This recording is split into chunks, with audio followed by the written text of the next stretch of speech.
I never believed in aliens. Ghosts? Maybe. Monsters? Sure, people can be monsters, but beings from another world? That was the sort of thing lonely radio hosts argued about at 3 a.m. or kids joked about while camping in the desert. I used to be one of those kids, but I'm not laughing anymore because they came for me, and I don't think they're done. My name is Daniel Harper. I own a cattle ranch about an hour outside Prescott, Arizona. If you drive out far enough, the paved road gives up, your radio turns to static, and suddenly it's just you, the desert, and the kind of silence that makes your chest feel tight. I always liked that silence. It meant peace. It meant safety. Now, that same quiet feels ready to swallow me alive. I had lived out here most of my life, running the ranch after my father passed. Hard work, early mornings, sunburn in the summer, freezing nights in the winter, but I loved it. The routine kept me grounded. I knew my land, my cattle, the rhythm of the seasons. Nothing surprising ever happened out here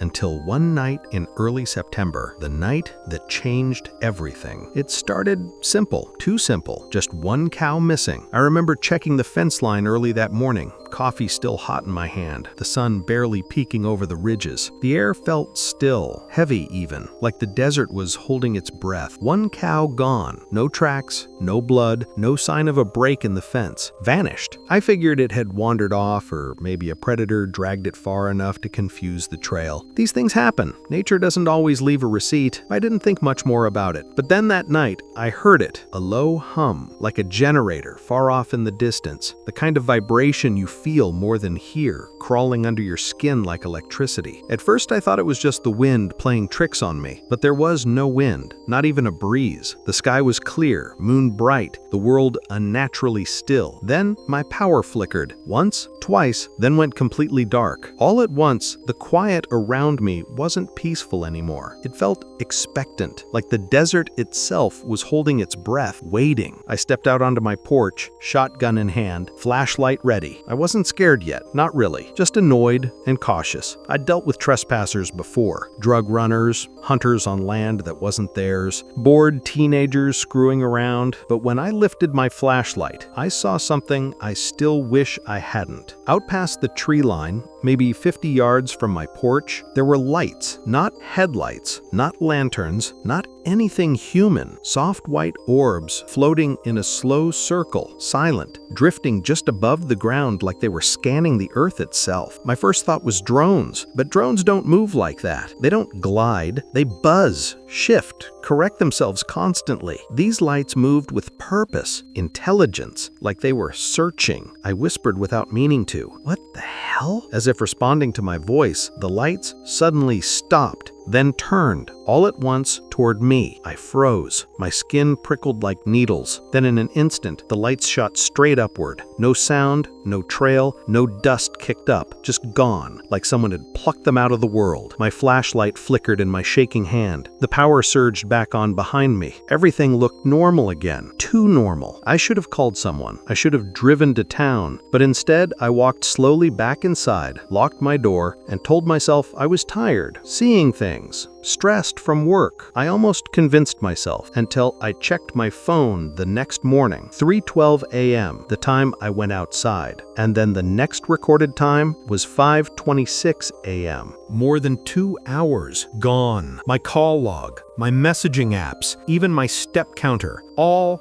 blank for that window. Like I hadn't just lost track of time, like I hadn't been there at all. I told myself it was nothing. I laughed about it. I forced myself to. But deep down, something in me already knew. They had noticed me, and they would be back. I didn't sleep the next night, not because I chose to stay awake. I just couldn't close my eyes without seeing those white orbs floating in the dark. Every time I blinked, I felt them watching me again. The desert has a way of amplifying silence, but that night, it felt worse. The quiet wasn't quiet, it was thick, heavy, almost like the air itself was listening. I tried drowning it out with the TV, then the radio. Nothing worked, and every so often, I'd hear that low hum, faint, like it was coming from under the earth. Around 2:30 a.m., I grabbed my jacket and headed out with a flashlight. I needed fresh air. Or maybe I just needed to prove to myself that nothing was out there. Sometimes the only way to fight fear is to stare into it until your eyes stop twitching. The air was cold, unusually cold for September. My boots crunched over gravel as I walked out toward the fence line. That's when I saw the tracks. Not hoof prints, not coyote prints, not anything natural. 3 long impressions in the dirt, each one like a stretched teardrop, spaced evenly apart. No front pad, no toes, just smooth depressions, like something had landed or been placed there. I followed them with my flashlight. They trailed off about 30 feet and then suddenly stopped. No turning, no fade, just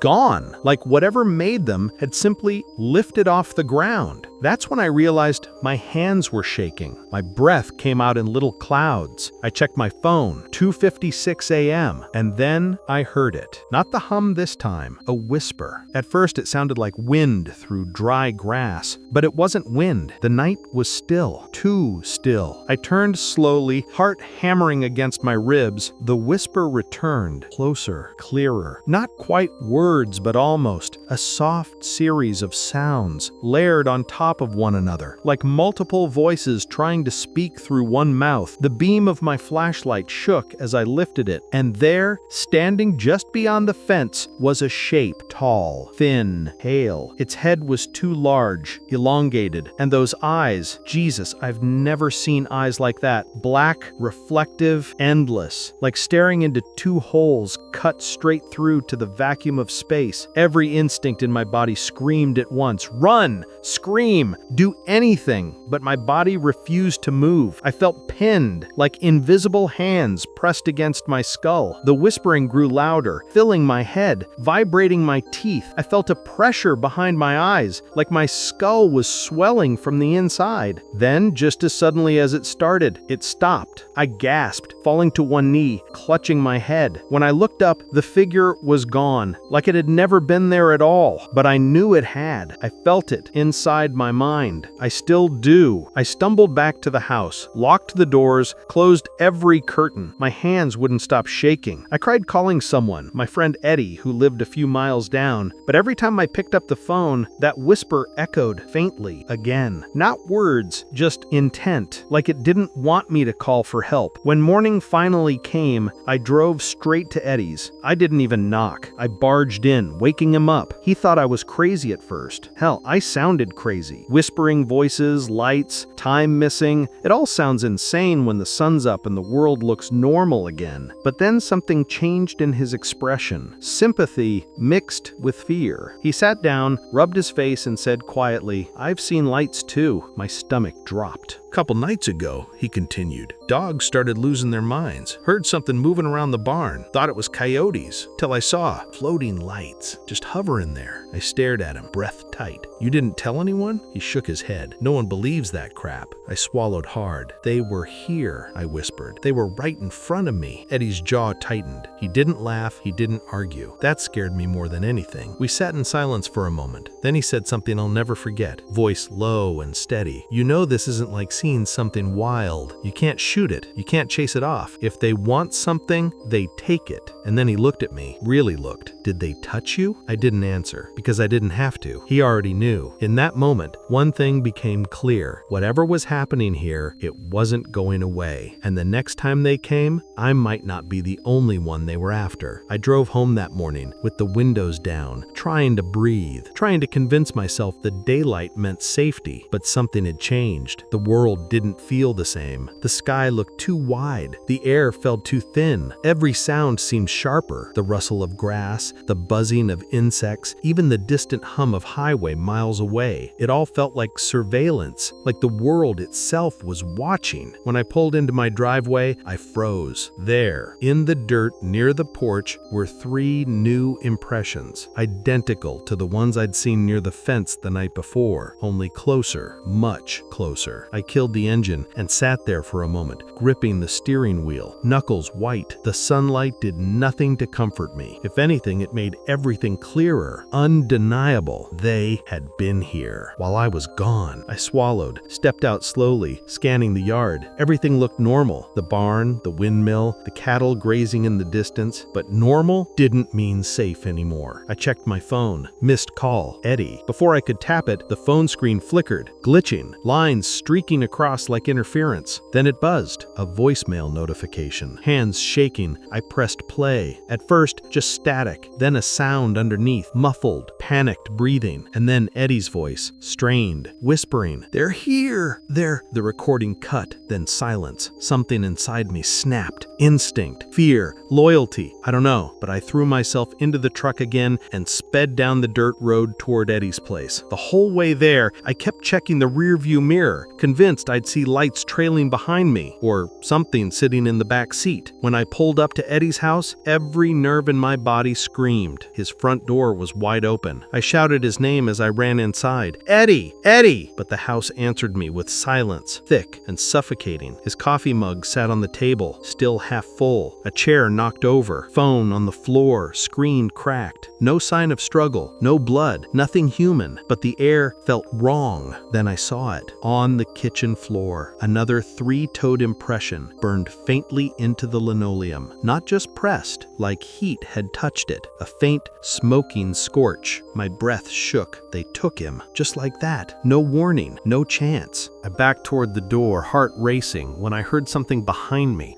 A soft click, like static popping in the air. I spun. Nothing. Just a faint shimmer in the corner of my eye, like heat haze. But the house was cold. My skin crawled. I ran. When I reached my truck, I grabbed the door handle, then froze. My own reflection stared back in the window, pale and wide-eyed. But something else hovered behind my shoulder. A shape, tall, still, almost human. I whipped around. Nothing there. I stood in the yard, shaking, breath ragged, waiting for something to appear. A light, a shadow, anything. But there was nothing. Just silence. Just absence. I drove home fast. Not thinking, just reacting. When I finally pulled into my driveway again, I slammed the door and rushed inside, locking every bolt, every latch. The house felt like a cage, but at least it was my cage. I paced, heart pounding, adrenaline burning. Hours passed. I don't know how many. Sunset bled across the fields and dread settled in my gut like ice. Then,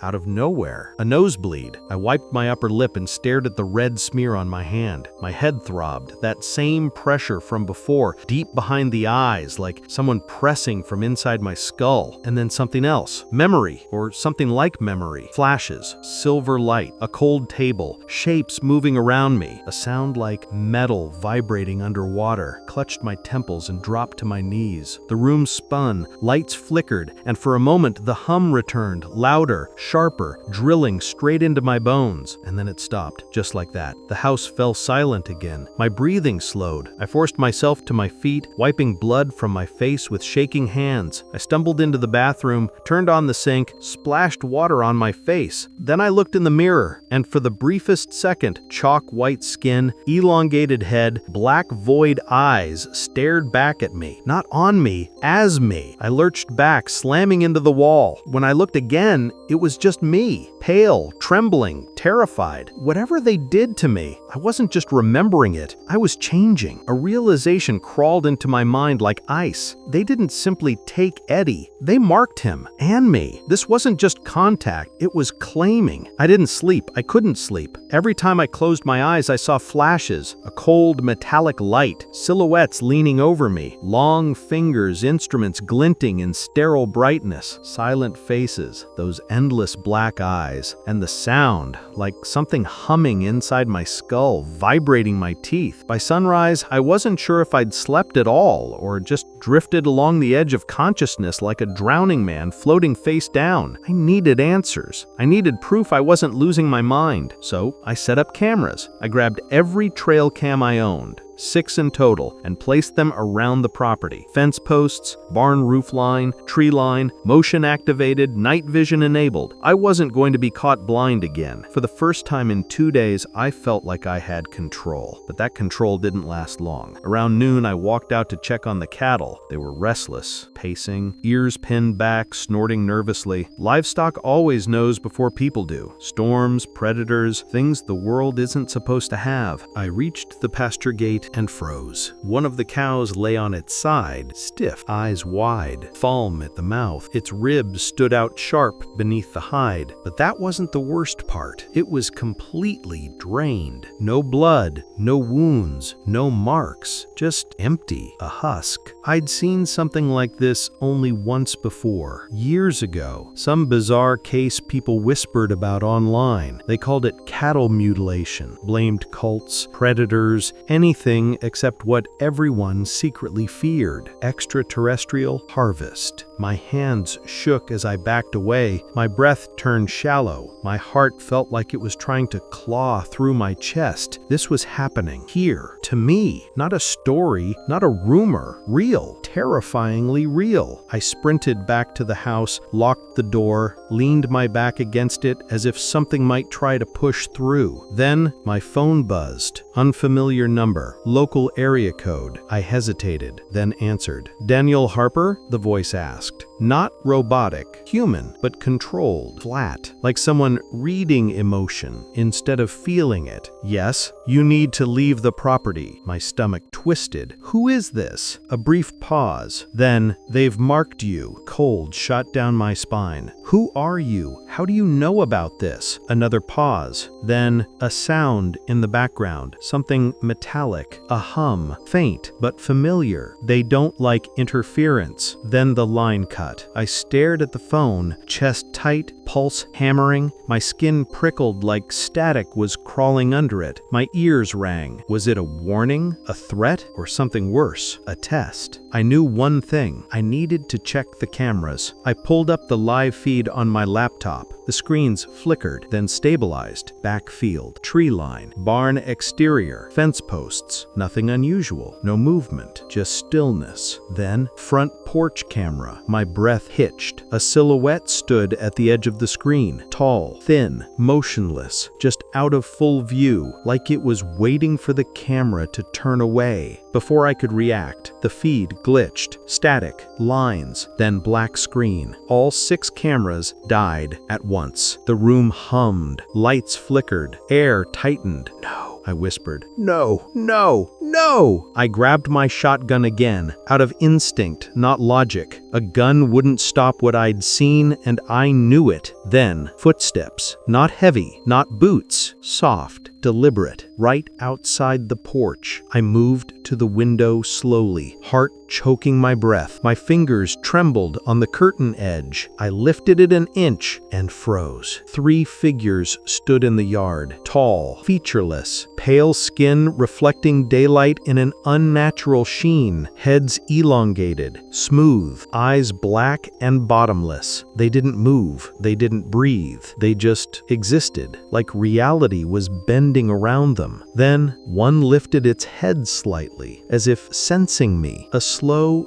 jerking motion, wrong in every way. And I felt it, not sound, not sight, pressure inside my skull, pushing, pulling, invading. "No!" I shouted, stumbling back, clutching my head. Images flooded me. Stars, metal corridors, cold hands, needles, circular rooms, floating weightless, voices without sound, screaming without air, cutting without touch. I hit the ground, chest heaving, vision blurring. When I looked up again, tears streaked my face. They were gone. No sound of retreat, no footsteps, just absence, as if they were never there. I staggered outside anyway, shotgun limp in my hand, every instinct screaming to run, but legs moving without consent. I reached the yard, nothing, no footprints, no disturbance, just sun and dirt and silence too deep to be natural. Then, I noticed something near the porch steps, a small rectangle in the dirt. I knelt, a burn mark, 3 elongated teardrop shapes, their signature, their calling card, their claim. I whispered into the empty air, What do you want from me? Silence. Then, somewhere overhead, not loud, not obvious, but unmistakable, a hum. The hum faded, but the silence it left behind was worse. I stood there in the yard, legs weak, breath shallow, staring at the scorched mark in the dust like it was a grave. Maybe it was. Maybe mine. They could come and go as they pleased. They didn't need doors, didn't need time, didn't need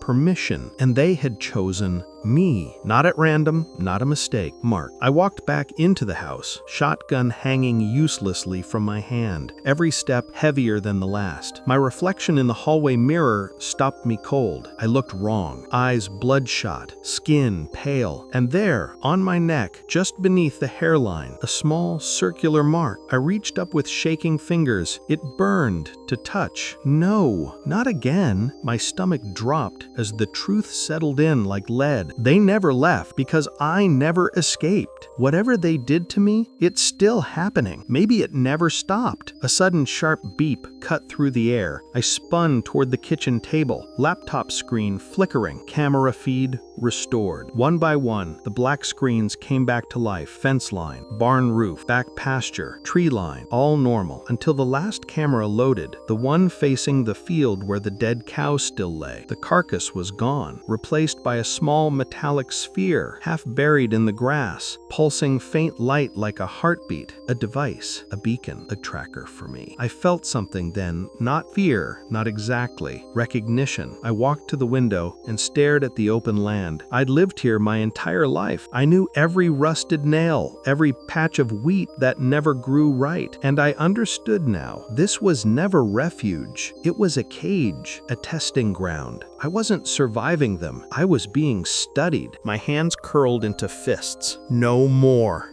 I grabbed my truck keys, heart pounding, adrenaline surging. I didn't know where I'd go, but staying meant waiting to be taken again. I threw open the front door and stopped dead. A woman stood at the end of my driveway, wind blowing her long coat, sunglasses hiding her eyes, government, or something pretending to be. She didn't speak until I stepped toward her. You weren't supposed to see them this time. My blood iced. Who are you? She didn't answer. Instead, she held up a small cylindrical device. A quiet hum vibrated the air, same frequency I'd heard in my skull the night of the abduction. I staggered, vision bending, knees buckling. "Stop!" I gasped, throat closing. "You don't know what they do to—" "Oh, I know." She lowered the device. I collapsed to one knee, gasping. Then she leaned close, voice almost a whisper, emotionless and cold. "Compliance ensures cooperation. Survival requires obedience. You interfered." A chill deeper than the desert night tore through me. She wasn't warning me. She was condemning me. I forced myself upright, muscles shaking. Why me? She finally removed her sunglasses. Her eyes weren't human. Black,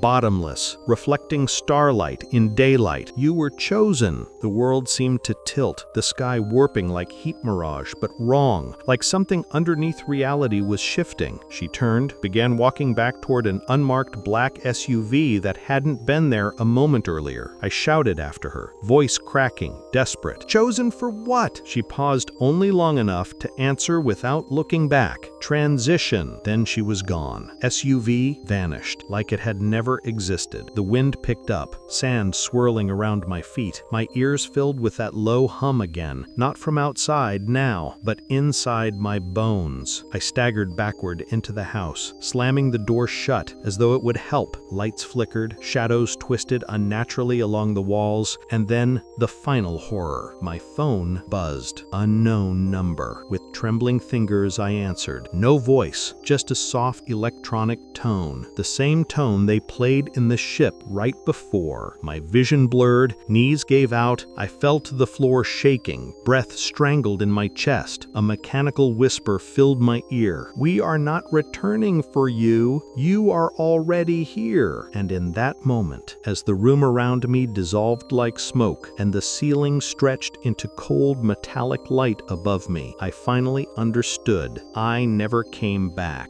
I've been there the entire time. This world, this ranch, this life is just the simulation they gave me to keep me quiet, to keep me docile. And now that I know, the illusion collapses. White light floods everything. Voices beyond sound rise like gravity, tearing stars apart. I try to scream, but there's no air here. Only eternity. Only observation. Only them.